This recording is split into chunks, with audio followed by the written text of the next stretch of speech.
literally a randomly generated, so it just, creates it. And then once, you press continue, that's why, it stresses the Mm. importance of writing it down and storing it, because they don't Yeah. keep it on Yeah. file. It doesn't go back into their No. server, because it's on the blockchain. So unless it were to get Yeah. saved onto the blockchain, it just goes out of existence. So, you write it down, you take Well, a I picture, you was do thinking, whatever.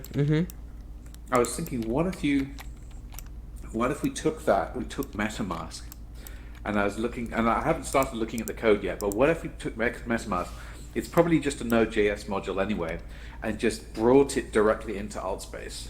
So you just have a version of MetaMask that ran in Altspace, and then you just have a little form you fill in, and then it'd be like, oh, I can do whatever I want, but instead of doing it on the browser, you do it in Altspace.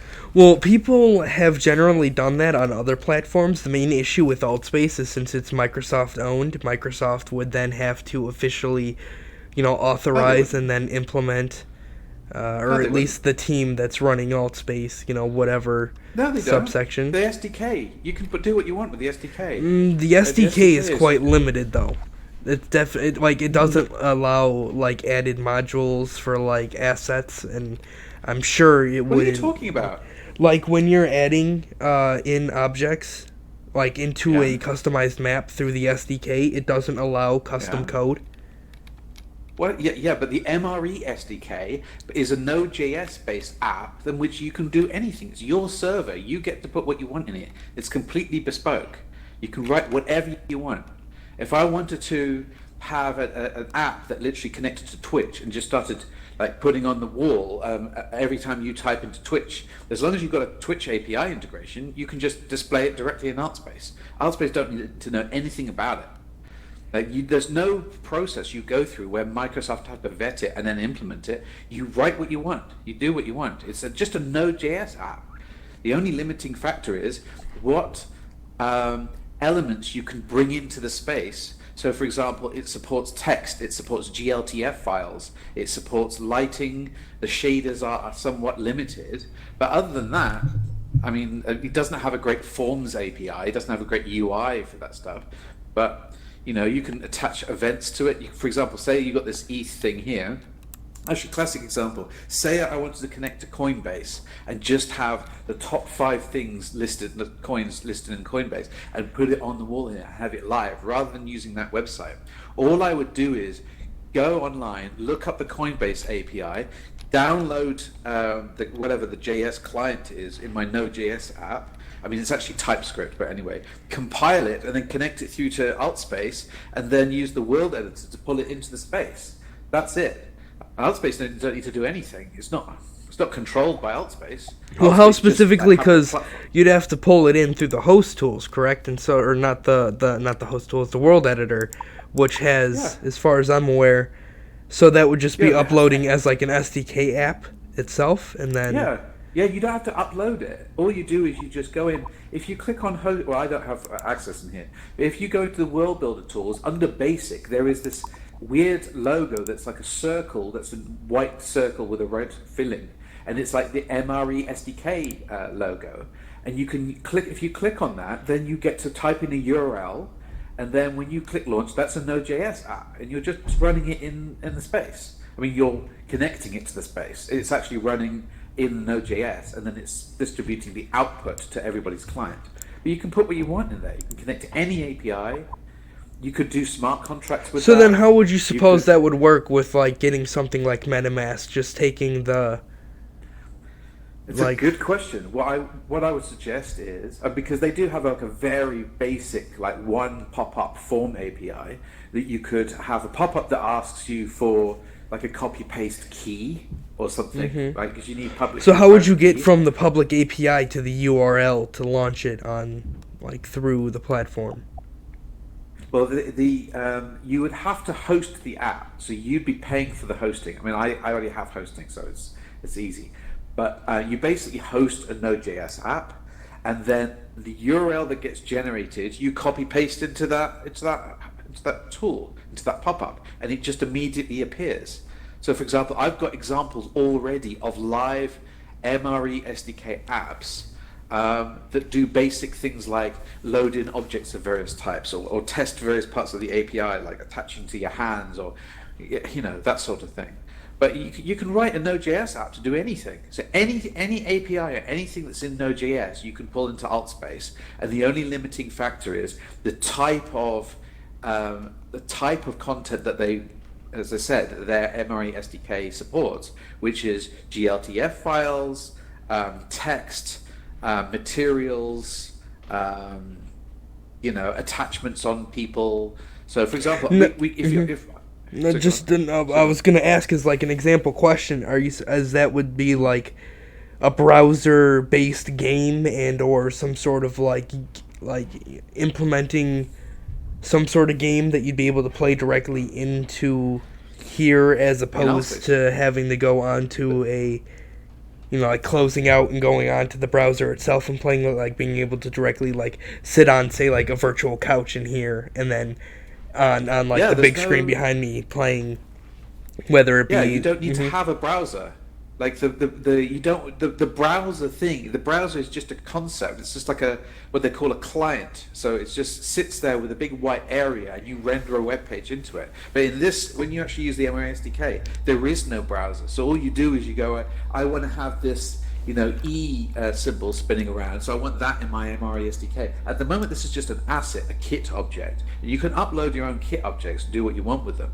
But if you wanted to within an MRE SDK app, you could gain access to the kit object, instantiate it, so you bring it into the space, and then you could, for example, say, as it increases in value, it gets bigger, or as it trades more, it's positive, it rotates clockwise. But if it's negative, like at the moment, a lot of those things, it can rotate counterclockwise. You can script whatever you want to, and the thing is that the assets themselves, like I said, they fall into certain categories. So in the case of a model like this, then you basically use the command. I think it's like it's like MRE SDK create actor from library, I think it is. And then you only have limited control because it's already been generated. But for example, I mean, the app that I'm building has Three.js built into it. So you're literally generating assets on the fly, pulling them into AltSpace, and those assets could represent anything. So it can have like a 3D graph with all the different, the different coins on it, and then in real time change the size of the bar graphs or whatever the fuck. You can do what you want. You can have it. They just implemented an animation system whereby you can do real time animations. Previously, the only animations you could do were like rotation, scaling, and translation, which means movement. But nowadays, you can just do you could do timed animations. You can just like reverse the time, skip backwards and forwards through time. There's fucking tons of stuff you can do. It's not very well known though. Not many people know. I mean, we have an MRE SDK meetup every week, like a Wednesday and Thursday. I think the Wednesday one is the American one, and the UK one or EU one is on Thursday. But yeah, dude, you can do all this stuff. And potentially, if I understood enough about exactly what MetaMask was doing, yeah, you could pull it into an app like this, and then it's up to you. It's like, well, what does that mean? Well, say I wanted to trigger something, or I mean, what does MetaMask do? I mean, you're connecting to a wallet, or you're managing a wallet. You're triggering something within these decentralized apps. Hey. You could potentially do all of that stuff. It's basically a bunch of fancy forms. That's all it's doing. It's forms, right? You're triggering this, and then you're saying, I want to send some gas, and I want to trigger that app. I want to do all that stuff in here. Like but graphically wouldn't be very interesting. Like it might just be, you have three buttons, and it would be like, oh, here's my list of tokens, and I click on this one, and it triggers it. And click on this. You say, well, why would I do that in here rather than doing it in doing it in the browser? Why not just bloody use MetaMask? It already works, right? Well, that's a very good question. The question isn't why wouldn't I do something? The question is, what are the benefits? Like, what would the benefit be if everybody in here, as soon as they enter the space, they immediately had MetaMask on attached to them? At the moment, you have to install it. Like, if people don't know what it is, they've got to browse online, install MetaMask, and do that. It's like you could just have it automatically attached to them in here. So you just come into the space and be like, oh, you're in the crypto space, therefore we've got the MetaMask app for Altspace. And then, and what would happen is maybe attached to your hand or whatever, because you can build these UIs, you can do what you want. You just have a box on your hand that has three clickable areas, and one of them is, start new wallet or whatever, log in by default. Maybe it doesn't show anything, just like login button, and then the pop-up comes up and says, please enter your six words, that the MetaMask has 6 words, and then you click on those. Hey, Jerome. Uh, you click on the you type in the 6 words, and then bang, you're connected to your wallet. Except that now you can talk about it. We could be looking at different dApps or talking about different things in here in parallel, like all together. Whereas when you're on the website, you're just on your own. You're just like, oh, this is interesting, or maybe I want to donate to this, or I don't know what you want to do. But if you're in here, you could be, there you go, click done. I mean, that would be, it's another way of triggering things. Let's put it this way. It's another way of activating things, another way of working with those dApps that at the moment doesn't exist. So it might be quite interesting. I don't know. It's just a throwaway idea. Maybe yeah. Yeah, it's definitely interesting. So, for as far as the MRE SDK goes, if you were gonna do, say, like just a straight up browser game that already has a URL, would you still have Yeah. to like host that personally on the node, or would that just be like through the site itself that's already being hosted by, whoever has the game published on there and just run straight through, It's or a do you good not know? question. I mean, the thing is that if you are playing a browser game, nothing to do with the blockchain. If you were just Yeah, playing a yeah. regular browser game, then what that means is that Bisschen the hängt hey, what's up? sich jedes Mal auf. You can continue what you were saying. I didn't hear what you said. Sorry. Yeah, no, you're fine. Yeah, if you're playing a browser game, nothing to do with blockchain, you're just playing a Uh-huh. regular browser game, then what's happening is that the browser, which obviously is interpreting a web document, a HTML document with a whole bunch of JavaScript, is going to a server, it's getting all the assets, images, sounds, the game, the structure of the page that implements the game, and it's running it on your local browser. And then every time you trigger something like attack or buy something or whatever it is you're doing in that game, it's constantly going backwards and forwards to the server. And probably a lot of the stuff is happening on the server as well. They don't let you just, because otherwise you could just hack your local web page and then fuck with the servers. It's fine. So what happens if you do that in Altspace is you're basically replacing the front end. So the back end, the game is still running, it's still there and doing all those things. And depending on how well they implemented that web page, potentially some of that stuff could be converted into an app that could run in Altspace. And so if for example, if you did chess, let's get a classic example. Let's say you did chess as a web page, and all you had was just the grid, and then it automatically found you an opponent, so you didn't have to think about it. It was just you and this other opponent, and you just took it in turn, and all it did was the background changed to black or white based on whose move it was next, right? All of that stuff, if it was properly engineered, could immediately come into Altspace with very little difference. But the benefits would be something like, well, instead of rendering in 2D with a bunch of bunch of squares and these pictures of what the things could be, we'll render in 3D in here with models for everything. But ultimately, it doesn't matter because it's still using exactly the same service in their game, but they'd have to offer their API in order to interact with the game. Most people who develop the games don't do that because and they're mostly artists basically with a little bit of engineering knowledge, and they make the bare minimum in order to actually implement the game, and they don't look at it like this is a business opportunity or whatever. They just go, here's my browser game. They probably generated it in Unity or something, clicked a bunch of assets, and then they went export as web page, bang, and that's it. Whereas if you want to do something more advanced, like I want to make a game, but I want it so that people can write their own apps that interact with that. That's way harder to do, but you do get that benefit. I mean, that's what people like Twitter and Twitch and Google and a lot of these other people who offer APIs to do things, they make a service, and the service is the implementation of the game or whatever it is. So in the case of your browser games that you're saying, they would have to do that. And if they engineered it properly, then yes, there's no difference. You could pull that stuff in. You'd still have to do a load of work to actually make the MRE SDK consume that. But you'd have to. Yeah, it's possible. But So if kind of a couple of things on that. One, if that were to just like work, or if you were to get it to work properly on that end, would that be able to do something sort of like, say, we had an event like this where you, me, as the host, and then like a whole bunch of guests joined in, where each person would be able to like individually or like give access to control the screen, so that way if like taking turns, if someone died, or like whatever, That's a switching good back question. and forth, or would that, I'd assume that would have it's to be however you implemented it.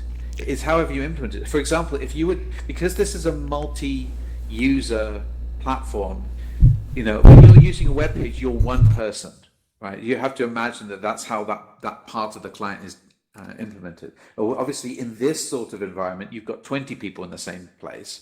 So you'd either say, okay, there's always going to be like one master person, or two, the sort of they're in charge, or you'd have to say that my MRE SDK app naturally supports parallel games. And then you'd have to have some sort of flag to say, for example, you and I, or Jerome and I, or whoever are the two people playing this particular game. And that's how you select those two. But for example, if this guy here and Dennis and Ree decide that they're going to have a game, I mean, it's like I said, it's just how you implement it. But most of those games are not going to support that, because they never probably even thought about it. Most games developers or whoever never, implemented it in such a way that their APIs are, if you implement something API first, that's the term for that, it means it shouldn't matter whether it's a website or an app or whatever it is that's consuming that API. But most games are not written in such a way. So chances are that all your favorite web-based games aren't implementable like that. So, hey. So But certainly then the I DApp would stuff's assume good. that if it's not, and DApp included or whatever, that's when you would then have to go and host a server and then set it up on. You just have nothing. So then you're just like, well, if I want to have a game, I have to implement it myself, or go without. In which case, hosting would be included in that. And then would that be like the same for, say, something like a game on Steam or a downloadable game as opposed to a browser title, or would that be specifically limited to something that you could, put on But mobile if like you that? if you implemented a game as API first, then all you've done is set up some services.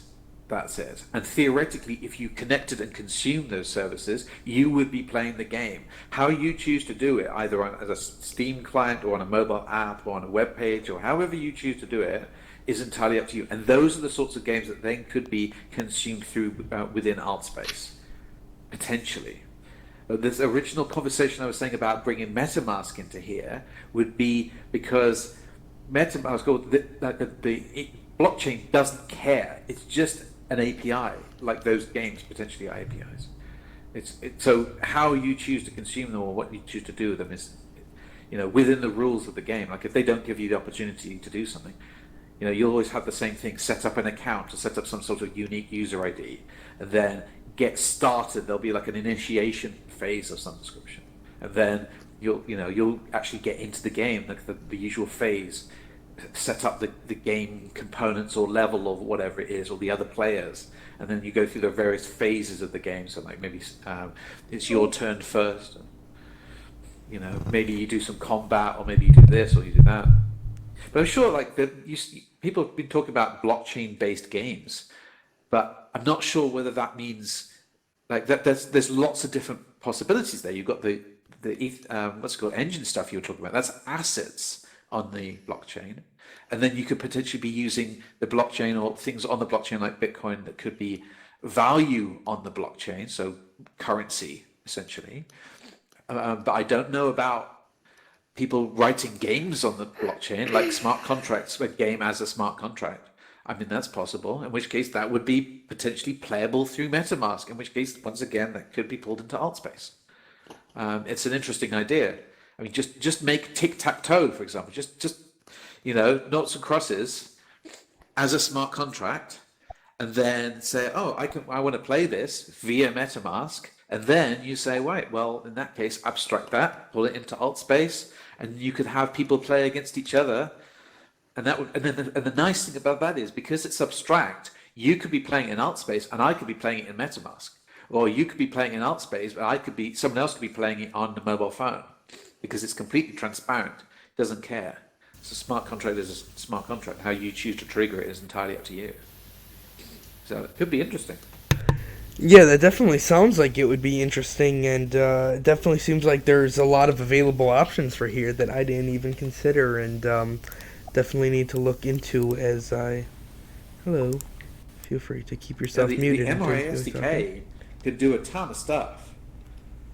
Like really, I mean, essentially, you've got creation of assets. Like I said, that supports certain types. You've got video, audio. You've got 3D models of which GLTF seems to be the main type.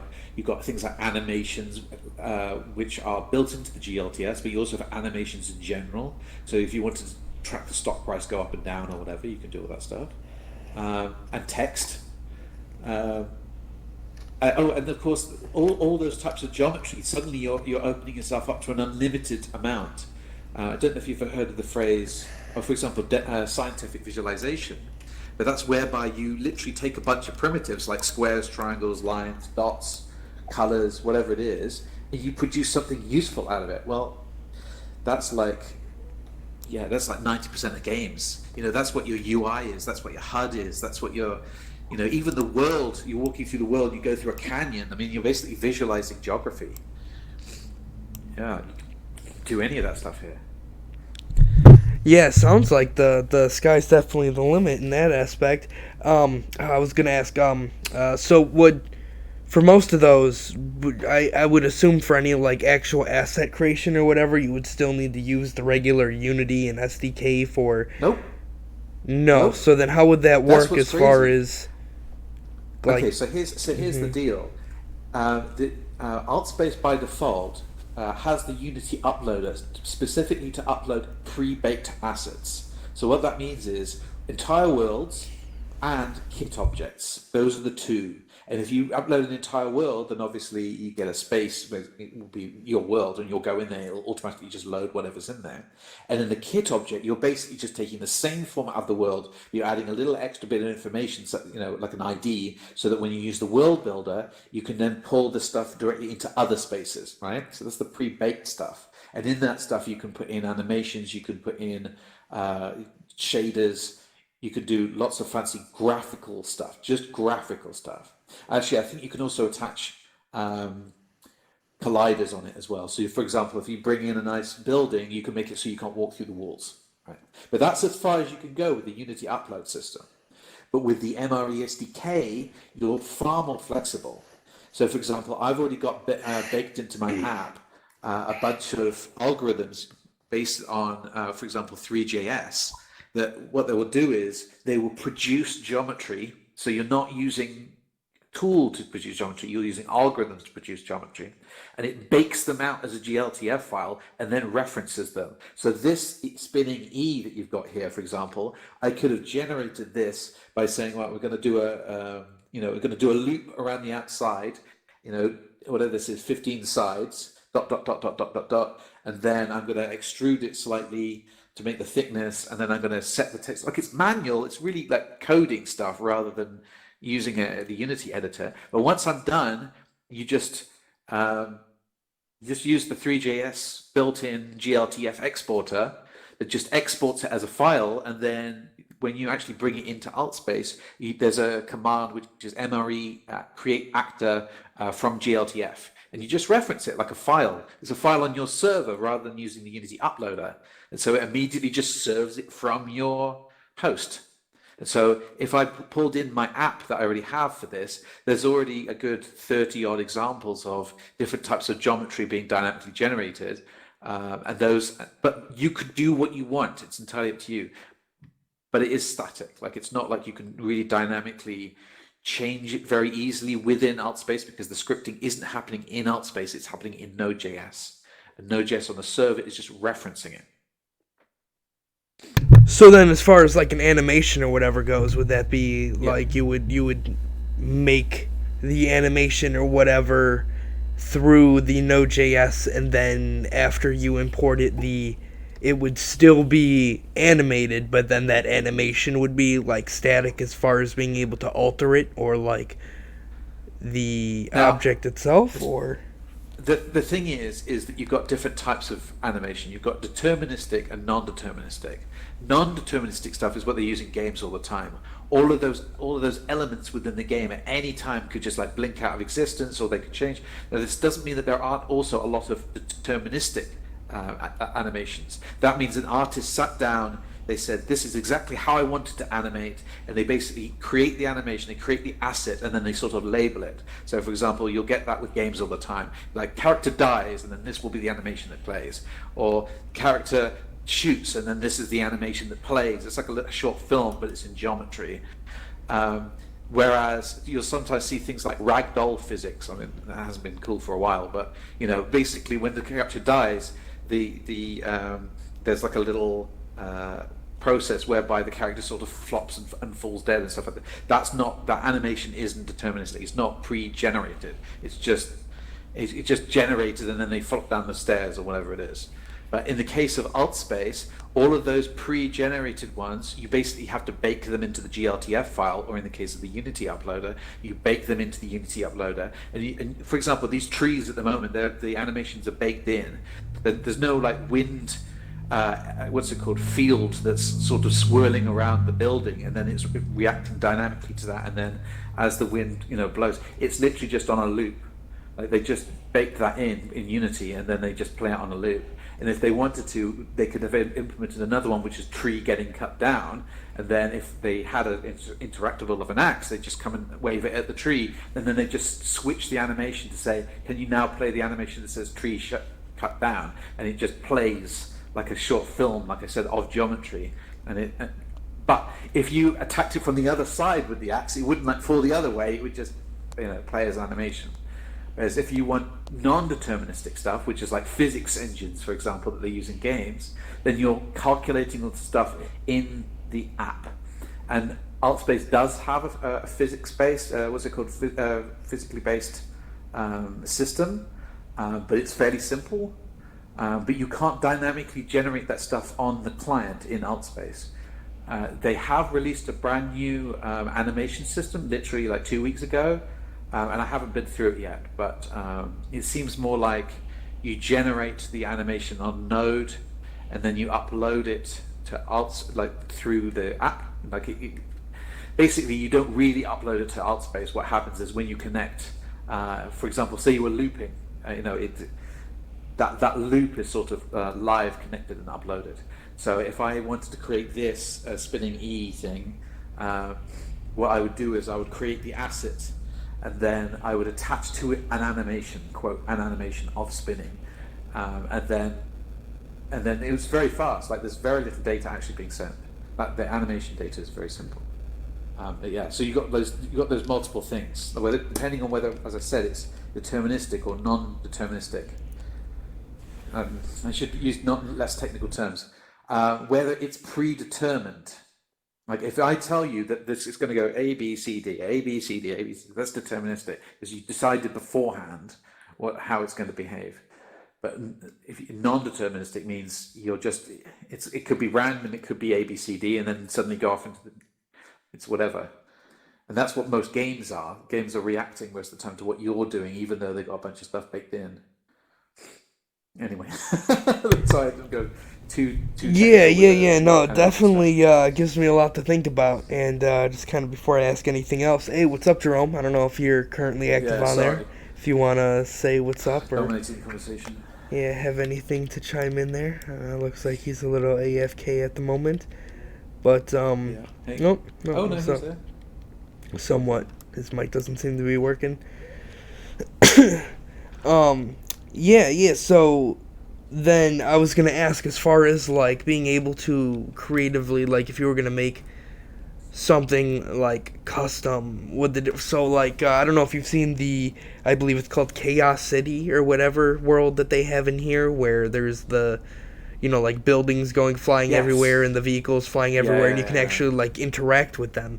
Would something like that be possible to do in the MRE SDK, where you can actually like where it's sort of predetermined, but then it also like changes. It's not on like a one specific set path. Like it diverts a bit, and then you can go and push it, and that'll knock it off track and go and do whatever. Where it's not static like that, where it's actually got some form of interaction, or would that be specifically using the regular SDK and You mean the Unity uploader? That's a yeah, good yeah, yeah. question. I'm trying to think. I'm not entirely sure how that's actually been implemented, but I think that's 100% Unity.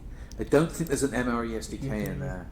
So I think what's happened is that they basically created a big flat empty area, and they basically attached a bunch of well, they call it buildings and things like this, but they're basically just rigid bodies. So they're literally just a collider on it. It's like a 10-pin bowling, right? The stage is set, but the individual pins are just objects that can be easily knocked over. And the bowling ball is obviously another type of rigid body, as they call it. So yeah, I think that's all they've done. Like I don't So think would there's you an be MRE able to pack in add there. like physics or colliders or that sort of like I think type all of that stuff could have been to done with the MRE SDK. so you would be able to add in like physics to an object in the MRE SDK where like say as you said a bowling ball or like a Yeah, tennis ball that would bounce and I'm pretty sure that has already been done, but I haven't done it myself. So I okay, think they okay. have like a very basic physics engine. Yeah. Who's that noise? What's that noise? Some kid who keeps unmuting themselves, no clue. But yeah, that definitely gives me a lot that I'd like to try out. And But as I yeah, said, just yeah. the MetaMask thing itself could be interesting. So I don't know. I'd really like to get, because that's something we've been talking about for quite a while, is being able to get an actual wallet into AltSpace, so that way people could, sign in and then potentially go and say use a DApp browser and go and look up one of these Yep. crypto games and play it through, or at least be able to check on their wallet and look at the price and not just looking at the web page, whatever that we have up with the crypto prices, but actually Yeah. being able to open it up and send like go and meet someone in VR and then while in Nice. VR you know trade or transfer their No, that would be crypto. interesting. Uh, I don't know enough about how. yeah, sorry about that. That's right. I don't know enough about how. But for example, say I wanted to now make a very simple, like I can easily make like a tic-tac-toe game and host it myself. That's not a problem. But if I wanted to make that sort of triggerable and sort of from the blockchain and based on MetaMask, how a lot of those games like that's how they sound like they work. I don't know how that bit works at the moment. I don't really understand how MetaMask integrates with their stuff. I assume actually that MetaMask connects directly to Ether, and then they expose an address or something. I assume. Like I don't know. I don't understand enough about that stuff. It'd be an interesting technical challenge. It would be interesting. Hello world. But my first tic-tac-toe game in a web browser, and it uses Ether. Like that would just be an interesting starter project. Just to have a game that's running on the blockchain. Yeah. Yeah, I would definitely like to be able to get something in, if not, because my main thing is like if you were to get MetaMask or whatever on, access to the ETH browser itself, would that Yeah. then give you access to the dApps that are already on it, or would that still, considering it's most of them are smart contracts to it, if that's different from an actual browser where you would need to specifically have the like go and take that particular browser and that. Yeah, I'll try to take care of him, or if Jerome, I don't know if you're on and can help or whatever, but Well, I could certainly All be. right, Oh, well, he's whatever. deliberately teleporting around. Yeah, it's a good question. Because I don't know. that'd be really cool Yeah. if because you'd obviously, if you had access to MetaMask, not only would you have Yep. access to your assets, but I would assume Yep. that you would have access to the platforms that those are on, since it's all go and take care of them. Actually, That's right. I've used them. Well, yeah, it's over there. Kiss plan, isn't you it? are. Actually, if you want Yeah, sorry about that. if you Trying to. want an easy way to get rid of it, just click on Host Tools, and then underneath here, look, there he is. Look, Kiss plan. You can just click on that and click. Oh, obviously I don't have it, but I think you can click There one we from there, go. or you can kick. That's a lot more helpful. Yeah. Alright, yeah, I haven't gotten the full Sure. tour of host tools yet, even though I've been using them for quite a while. But yeah, it's Oh, like sure.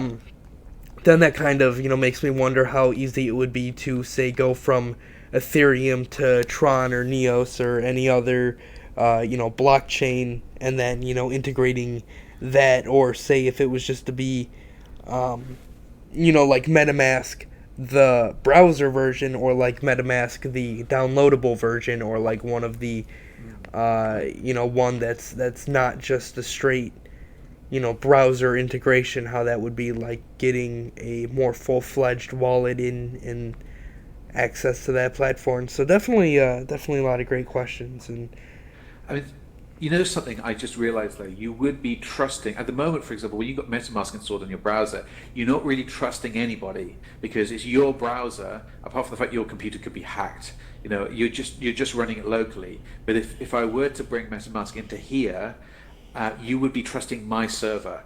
So you would be saying, I'm going to be entering in, for example, my ETH wallet details or whatever, and it would be my server that was acting on your behalf. So therefore, you would be implicitly putting a lot of trust in me personally, who's running the app, to be handling on that on your behalf. So that would be a form of centralization. Just to be aware of that. So So, sorry, what's that? sorry, sorry for interrupting. So that means this Sorry. platform has to be decentralized. Oh All no, space VR this or platform. MetaMask. Yeah. Yeah. No. This platform is it's its own thing. It's Microsoft's platform, but you can write your own apps to get sucked through into here that Microsoft don't have any idea or don't need to know anything about. That you can Okay. just what's happening is your client, the AltSpace app itself, the AltSpace program, is just going to connect to some random server somewhere on a socket, and then it's going to start spawning stuff like bringing in 3D models or potentially doing MetaMask stuff. That would be potentially interesting. But like I said, because there's no Okay. browser, you would be basically trusting. If I was the one who made it, you'd be trusting me to be doing that on your behalf. In fact, any app that you brought into here, by definition, would be centralized through that one point because you need someone to connect to. That's the problem. Like you can't you it's a security problem to allow you to run your own custom code directly into alt spaces, which is why they don't allow it, and they never will. It can't happen. This is the same reason why you can't have, for example, eventually AltSpace might want to deploy it onto PlayStation and some of those other platforms. None of those Okay. platforms allow you to just take custom code from the internet and start running it directly through your apps. If you try to do that, they'll just refuse your access on the on Okay, the so you're store right. or whatever it is. So MetaMask essentially has to run on platforms that are decentralized. So Yes, platforms that are but centralized, I yeah, mean, they stay centralized for, I mean, business reasons, for profit. no, Decentralized no, no. It's a actually, security. It's a security reason. Like you but if you're can't. decentralized, aren't you more secure since you have, there's no The, central attack to the servers because servers are split between it's nodes? I different mean, different security in different apps. So in the case mhm. of MetaMask, you're on your local browser, so your browser's not connected to anything, so it's already decentralized. But in the case of this app here, Coming which in, yeah, we're all okay. on, if AltSpace just allowed custom code to be run, that means that I could just host something where you enter the room, you don't even realize that you're just firing up code from the internet, immediately connects Which on your is local open source. computer. Yeah. Yeah, Okay. well, it doesn't matter. It doesn't matter. Like nobody seriously does like would allow that. Okay. I mean, you sort of semi do that when you use a web browser because you connect to a random internet, a web page, and you allow people to run code from that server that you've never seen before. However, it's within a sandbox. So the browser acts as a very powerful sandbox that doesn't let you do things like create files, download files, connect to. Otherwise, you couldn't have web pages. Like So, you couldn't have the internet. so in other words, you have to build an in-platform wallet for it to work here in Allspace VR. Besides No, no. MetaMask, just build your I own mean, wallet in the space. I mean, oh, you could do that potentially. That actually would be a way of getting Allspace around it, but it could would. build it. Yeah. Oh, well, no, Altspace could do what they want. Like, unless they're Mhm. particularly interested, they're not going to implement it. But in the case of what you just said there, where individual people could, yes, they absolutely could. So, for Mhm. example, I could write an app that literally only, even though you're in the same space as me, and the app would automatically load for all of you, I just would refuse connection or refuse to do anything with you. And for me, it all works perfectly, and for you, it does nothing. Like that's one way of Okay. doing it. And then what would happen is I could know that I would trust my own app because I was the one who wrote it and I'm the one who hosts it. So therefore, I could then be safe to put all that other stuff in. However, as soon as I let somebody else on there, they're basically trusting the person who wrote it to actually have good hosting and be Okay. secure and be ethical. Not just nick all your ETH, whatever. Well, I'm Uh, sure this all gets sorted out within, sure, in time frame. Yeah. As it gets more adopted, they're going to find out ways to sure. make it sync all in once. I mean, Well, they might, for example, I mean, I've suggested this at the SDK. I don't know whether they ever will do it. Is they would allow mhm, personal apps. At the moment, all of the apps which are in Altspace are at the world level. So what that means is mhm. whoever's setting up the world. So, for example, Brian here, who co-runs this event, he's responsible for setting up like bits of asset. He brought this, these symbols in. He put that website on the background, etc. So Okay. because he's the person who set it up, he's the one who gets to pick what apps run in the space, and the apps run at a space level. Whereas if they implement it, Altspace could put in personal apps, which would mean that I could, through the UI, say I want to enhance my experience by adding these 3 personal apps, and then I get to choose whatever I want, and then I could host my own version of MetaMask as a personal Okay. app. In this room. Okay. No, it would have nothing to do with this room. It would follow me as I went from event to event, space to Okay. Okay. space. It would be attached to me rather than to the space, and that potentially could be one way of doing it. But I don't know. At the moment, that doesn't exist, so you have to do it at the space level. Yeah. So I could potentially look at MetaMask and implement it at the space level. But as I said, anybody who entered that space and decided to use that app would be implicitly trusting me to be an Mhm. ethical person and not whatever And not store the keys as they go yeah. in and or whatever. Well, that's true. So Yeah, you're right. All right. I mean, Cool. anyway. Where did Brian, or is that Brian, or Right, yeah, the Brian's guy gone, that yeah, created but this? Jerome's gone. Yeah. Okay. Yeah, definitely. Lot Yeah, I've been to wanting to get in here think for a about. A while. lot We of good had loads of points. people. Yeah, thank you for joining. We do this every Saturday as the event Yeah. is just about to end. Cool. So, if you're ever free one of these weeks and feel like coming back in, we'd love to have you. Unfortunately, it wasn't featured this week, Sure. so not as many people, but we still had a nice couple join in, so hopefully the next few will be a Cool. little bit better. Apparently, we finally have our new world underway, so that should be up Okay, hopefully by cool. next week. I know we keep saying that every week, but I've seen Jerome's a just preview of it been and it's kind excellent, of so slacking, it's and very cool. I've been very busy with my own personal life. So we're trying to get it done. Like I said, should be up in the Mhm. next week or two. So same event, different world. Okay. Hopefully it'll be more accessible to mobile Quest and Go and VR users. But yeah, thank you all for joining. I'm Yeah. about to hop off, so I hope to see you guys next Yep. week, Yeah. and definitely make Good sure chat. to So now, bring any discussions or okay. questions. Yep, what's up? The expo Is that coming up soon or? Yeah, we're supposed to. I know Jerome has plans for a conference in 5 days on the 20th. So if you're Okay. free then, definitely keep an eye out. I'll be posting about it. Block Decentral or Bits and Tokens is our Twitter, social media, whatever, if you're trying to keep up to date with the events and conferences. So I'll make sure to I'll get post on about that. it. Yeah. Yeah, so hopefully that answers your question. If you have any other, feel free to join our Discord or socials and ask there. And if not, we'll see you all next week. Up anywhere. Yeah, well, good quick Google search. Hopefully we'll have it up in the new world. I'll make sure to get that up before we launch. So anyway, see you guys Okay. next week. Hope to Thanks. see you then. So take it easy.